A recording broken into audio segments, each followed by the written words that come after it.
మనకు ఎందుకు ఇంత ప్రాముఖ్యం, దాని ప్రాధాన్యత ఏమిటి అన్న విషయాల్ని మనం చూసే ప్రయత్నం చేస్తాం.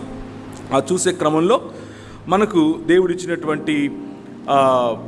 దేవుడిచ్చినటువంటి అవకాశాలను లేదా దేవుడిచ్చినటువంటి దేవుని మాటలను మనం గుర్తు చేసుకుంటాం. బైబిల్ గ్రంథంలో మొదటి అధ్యాయం నుంచి చూస్తే దేవుని మాటే ప్రాముఖ్యంగా మనకు కనిపిస్తుంది.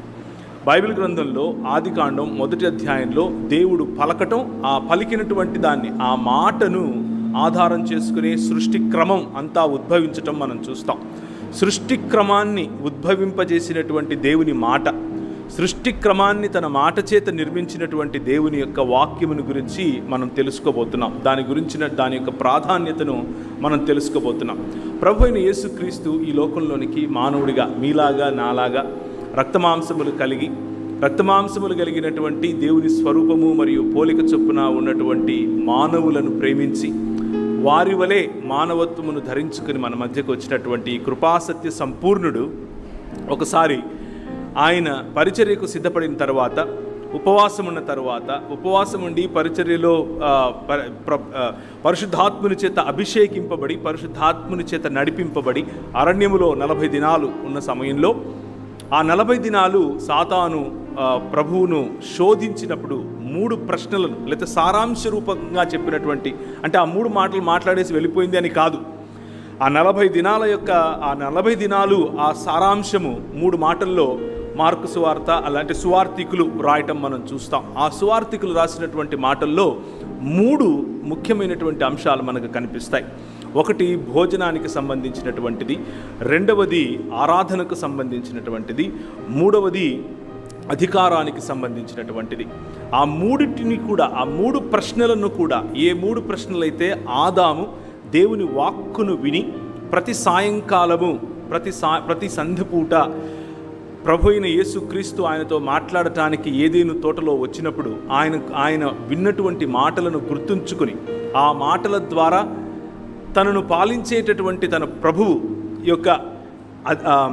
ప్రభువుకు అధీనుడై ఉండాలా, లేకపోతే ఈ లోక మర్యాదను తీసుకుని వస్తున్నటువంటి వేరొక వాడికి అధీనుడై ఉండాలా అన్నటువంటి ఈ తర్జన భర్జనలో ఆదాము ఎన్నుకున్నాడు సాతాను యొక్క మాటను, లేకపోతే వాక్యాన్ని వినటానికి. ఆ మాట పట్టుకున్నాడు, మరణాన్ని కొని తెచ్చుకున్నాడు. ఆ మాట పట్టుకున్నాడు, దేవుని నుంచి దూరమయ్యాడు. ఆ మాట పట్టుకున్నాడు, దేవుని యొక్క సన్నిధి నుండి దూరమయ్యాడు. ఆ మాటను పట్టుకున్నాడు, పాపము లేకపోతే విగ్రహారాధన అనేటటువంటి ఊబిలో ఇరుక్కుపోయాడు. ఎందుకు అనంటే దేవుని మాట కంటే సాతాను చెప్పినటువంటి అబద్ధాన్ని ఎక్కువగా నమ్మాడు కాబట్టి, దానికి లోబడ్డాడు కాబట్టి, దానికి లోబడిన కారణం చేత ఈ లోక మర్యాద నుండి విడిపిస్తుంది, ఈ లోక మర్యాదతో పోరాడటం నేర్పిస్తుంది, ఈ లోక మర్యాదలో విజేయులమై జీవించటం నేర్పిస్తుంది. 3 ప్రశ్నలు ఆదాము ఓడిపోయాడు. 3 ప్రశ్నలు కడపటి ఆదాము, నీవు నేను అనుసరించాల్సినటువంటి ఆదాము గెలిచాడు. సో వాక్యము మనలను గెలిచేలా చేస్తుంది. గెలిచేలా చేయటానికి మన చేతినివ్వబడినటువంటి 66 పుస్తకాలు ఏవైతే ఉన్నాయో వాటి యొక్క ఆ సారాంశము మనల్ని జీవింపచేస్తుంది అనేటటువంటి అంశాన్ని నేను ఈరోజు మీతో పంచుకోబోతున్నాను. కొన్ని విషయాలు మనం తెలుసుకుంటాం. చారిత్రక నేపథ్యంలో కూడా కొన్ని విషయాలు చూస్తాం, బైబిల్ అధ్యయన నేపథ్యంలో కూడా చూస్తాం. మొన్న నేను ఒక 10 రోజుల క్రితం, ఈ రోజుకు 10 రోజులు అనుకుంటాను, 10 రోజుల క్రితం వరకు కూడా నేను యుఎస్లో ఉన్నాను, అమెరికాలో షికాగో ప్రాంతంలో ఉంటాను నేను. అలాగే డాలస్ ప్రాంతంలో మాకు సంబంధించినటువంటి వ్యాపారం ఉంటుంది. మా పెద్ద పాపను స్కూలుకు పంపించడానికి ఒక స్కూల్లో చేర్పించడానికి వెళ్ళటానికి ముందుగా నాకు తెలిసినటువంటి ఒక డాక్టర్ గారికి ఫోన్ చేశాను. అన్నా, ఇట్లా పెద్ద పాపను స్కూల్లో చేర్పిద్దాం అనుకుంటున్నాను అని చెప్తే, ఏ స్కూల్లో చేద్దాం అనుకుంటున్నావు అన్నాడు. ఆయన అనుకున్నాడు నేను ఇండియాలో ఏదైనా స్కూల్కి పంపించాలేమో అందుకు అడుగుతున్నానేమో అనుకున్నాడు. లేదన్నా, నేను షికాగోలో ఉన్నాను. ఆయన పెద్దవారు, చాలా పెద్దవారు, మన గౌరవ పాస్టర్ గారి యొక్క వయసున్నవారు, అక్కడ చాలా ఏండ్లుగా ఉంటున్నారు. ఆయనతో మాట్లాడితే ఆయన అన్నాడు, అర్రే నువ్వు చాలా తప్పు చేస్తున్నావు అన్నాడు. ఏంటన్నా ఏమైంది అని అడిగాను. లేదు, అమెరికాలో పిల్లలను చదివించడం ఏంటి, నువ్వు చాలా తప్పు చేస్తున్నావు, ఇక్కడున్న మేమే తీసుకెళ్ళి ఇండియాలో చదివిస్తాము, నువ్వేమో ఇక్కడికి తీసుకొచ్చి ఇక్కడ చదివిస్తానంటావేంటి అని అడిగాడు. అంటే లేదన్నా పాప చదువుకుంటానంటుంది ఇక్కడ, అందుకు ఇక్కడ వేద్దామంటే ఆయన 2 కథలు చెప్పాడు, 2 జరిగిన విషయాలు చెప్పాడు. మొదటిది, ఆయన దగ్గరికి వచ్చేటటువంటి పేషెంట్స్లో ఒక పేషెంట్ ఈ విధంగా అన్నాడంట, నా మనవరాలుని ఎప్పుడైనా మీ దగ్గరికి తీసుకొని రావచ్చా అని అడిగాడట. అడిగితే ఈయన, నీ మనవరాలేంటి, నేను మామూలు జనరల్ ఫిజిషియన్ కదా, ఆమెను ఒకవేళ పీడియాట్రిషియన్కు చూపిస్తారేమో చూపించండి, నేను జనరల్ ఫిజిషియన్ కదా అన్నాడు. అంటే కాదు మామూలు ఫిజిషియన్స్ సరిపోరు, నీలాంటి వాళ్ళే కరెక్ట్ మా మనవరాలతో మాట్లాడటానికి అని అడిగాడు. సరే ఏంటి విషయం చెప్పండి అని అడిగితే, ఆమె మొన్న స్కూల్కి వెళ్ళి, స్కూల్లో పెద్ద స్కూల్స్ ఉంటాయి, పెద్ద స్కూల్స్, వాటి గ్రౌండ్స్ కానివ్వండి, తర్వాత హాల్స్ కానివ్వండి, మల్టీపర్పస్ హాల్స్ కానివ్వండి, ఇవన్నీ కూడా చాలా పెద్దగా ఉంటాయి. వాటిల్లో ఒకానొక వాష్రూమ్లో, అంటే బాత్రూంలోకి వెళ్ళి ఒక కొనలో ఒక మూలలో కూర్చొని ఆ అమ్మాయి ఒక రకమైనటువంటి ఒక రకంగా బిహేవ్ చేస్తుంది. ఏం జరిగిందమ్మా అని స్కూల్లో ఉన్నటువంటి అధికారులు వెళ్ళి ఆ అమ్మాయిని బుజ్జగించి దగ్గరికి తీసుకుని మాట్లాడితే ఆమె ఉంటుంది, ఈరోజు నేను పిల్లిగా ఉండాలి అని అనుకున్నాను, నాలో నేను పిల్లి అని ఫీల్ అవుతున్నాను, కాబట్టి పిల్లిలాగా బ్రతకాలనుకుంటున్నాను అని చెప్పింది. వీళ్ళకి మతులు పోయాయి. ఏంటి, ఎలా ఉండాలనుకుంటున్నావు అంటే, పిల్లి ఎలా మాట్లాడుతుందో, పిల్లి ఎలాంటి అరుపులు అరుస్తుందో, పిల్లి ఏం తింటుందో, పిల్లి ఏ విధంగా ఒక కొనలో కూర్చుంటుందో అలాగే నేను చేయాలనుకుంటున్నాను అని చెప్పింది. ఇది మొదటిది. రెండవది,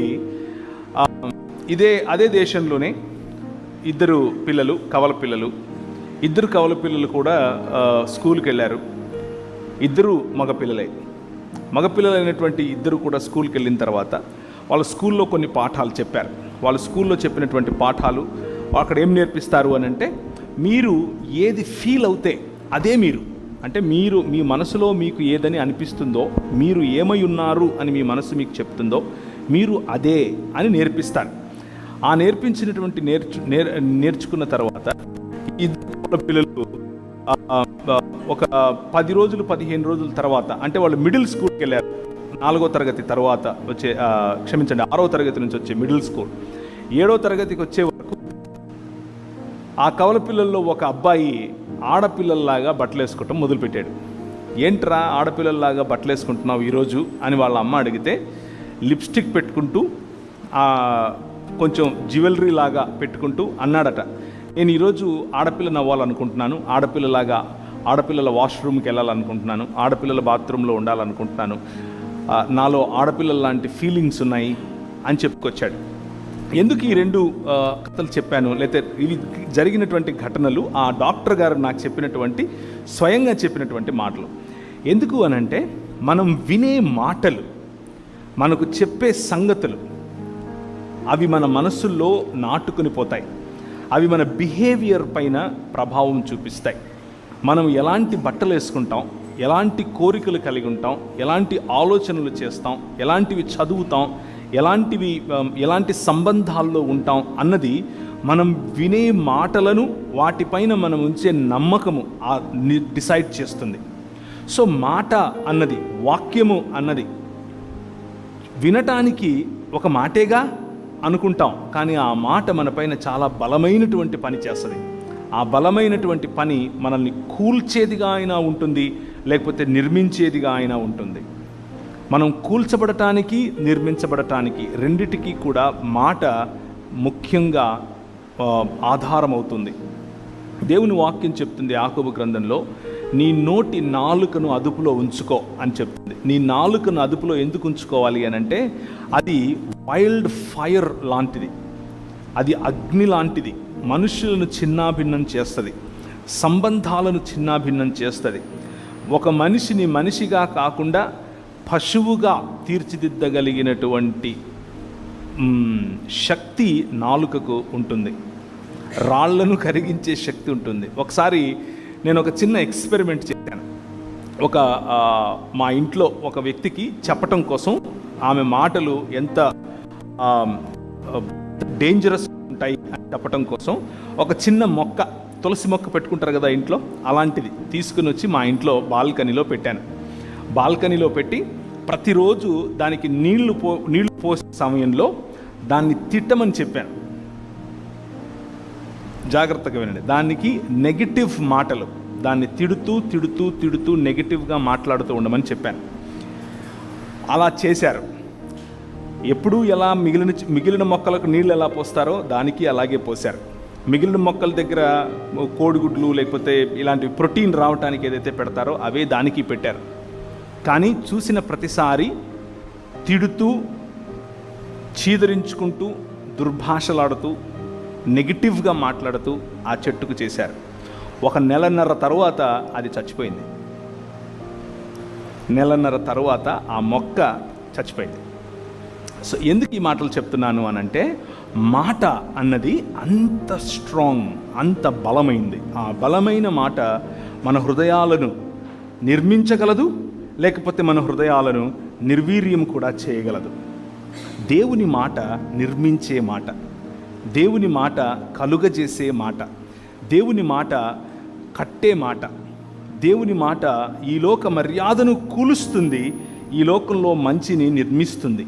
దేవుని మాట మనకొక దృక్పథాన్ని ఇస్తుంది. దృక్పథము అనంటే ఏమిటి అనంటే,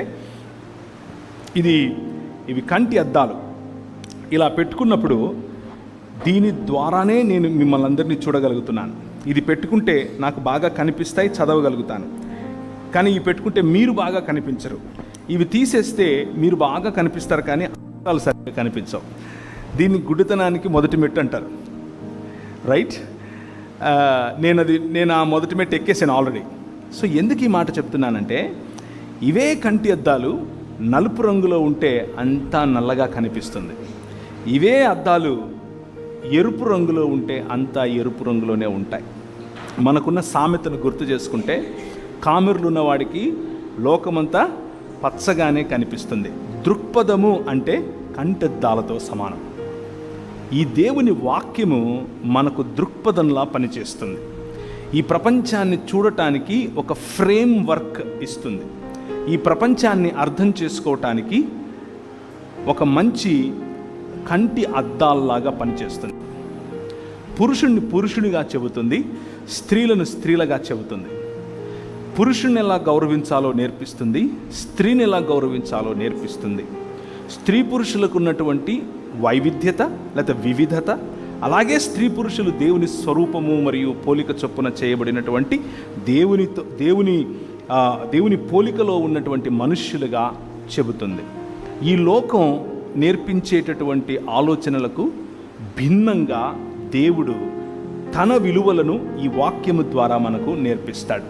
ఈ వాక్యము ఈ దృక్పథములాగా పనిచేయటం కారణం చేత సంబంధాలలో మార్పు, వ్యక్తిగత జీవితంలో మార్పు, జీవితంలో మార్పు, సంఘ జీవితంలో మార్పు, సంఘ జీవితంలో బాధ్యతలు, కుటుంబం పట్ల బాధ్యతలు, స్త్రీల పట్ల గౌరవం, చిన్న బిడ్డల పట్ల వారి హక్కులను, మానవుడు తిరిగి మానవుడు అవటానికి దేవుని వాక్యము ఒక దృక్పథంలాగా పనిచేస్తుంది. దాని ద్వారా, దాని గుండా చూసినప్పుడు అన్నీ స్పష్టంగా కనిపిస్తాయి. దాన్ని తీసేసినప్పుడు మసకగా కనిపిస్తుంది.